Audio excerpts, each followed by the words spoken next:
So we are living, as it were, on many, many levels of rhythm.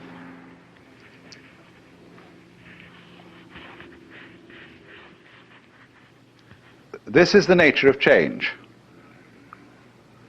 If you resist it, you have dukkha, you have frustration and suffering. But on the other hand, if you understand change, you don't cling to it, and you let it flow, then it's no problem, it becomes positively beautiful. Which is why, in poetry, the theme of the evanescence of the world is beautiful. When Shelley says, "The one remains, the many change and pass. Heaven's light forever shines, earth's shadows fly.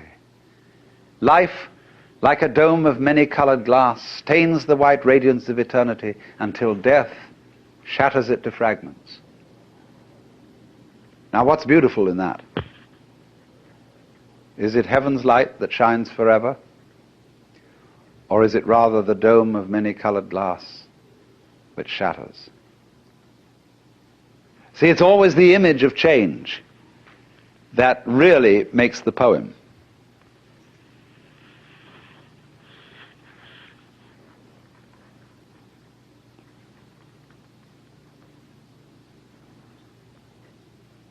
Tomorrow and tomorrow and tomorrow creeps on life's petty pace from day to day.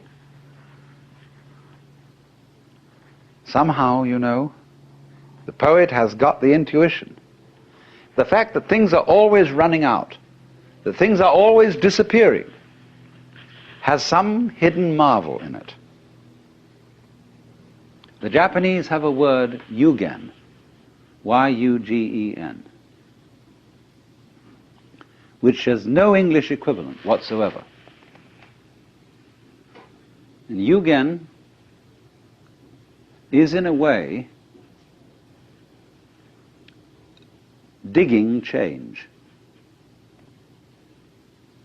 It's described poetically. You have the feeling of yugen when you see out in the distant water some ships hidden behind a far-off island. You have the feeling of yugen when you watch wild geese suddenly seen and then lost in the clouds. You have the feeling of yugen when you look across Mount Tamalpais and you've never been to the other side and you see the sky beyond. You don't go over there to look and see what's on the other side. That wouldn't be yugen. You let the other side be the other side. And it evokes something in your imagination, but you don't attempt to define it, to pin it down. Yugen. So in the same way, the coming and going of things in the world is marvelous.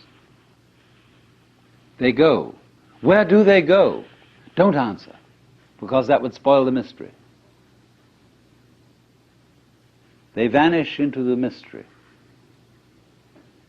But if you try to pursue them, you've destroyed yugen.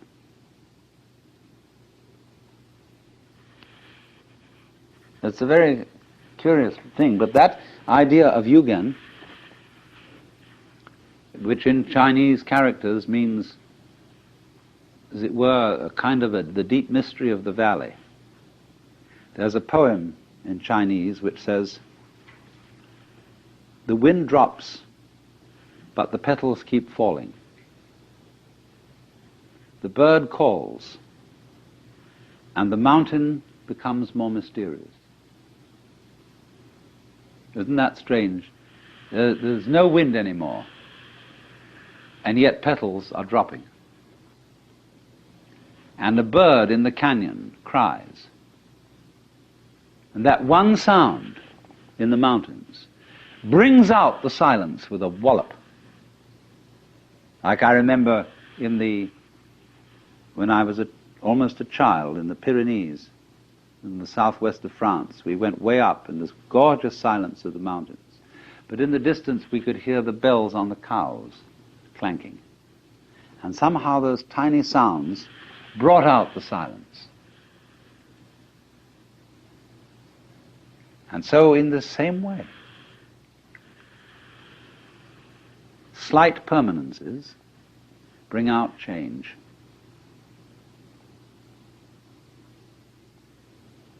And they give you this very strange sense.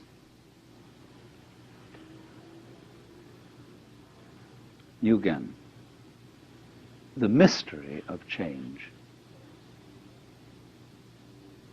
You know, in Eliot's poem, The Four Quartets, where he says, the dark, dark, dark, they all go into the dark.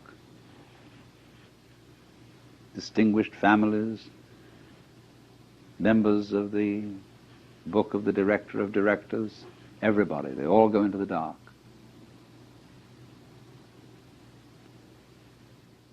Life is life, you see,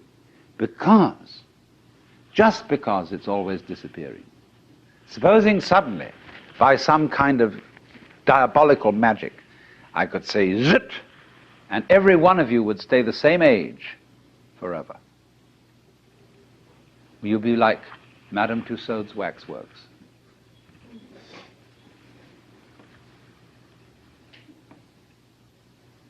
It would be awful.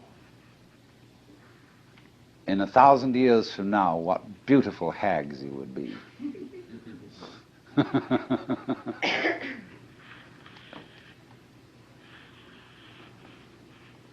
So,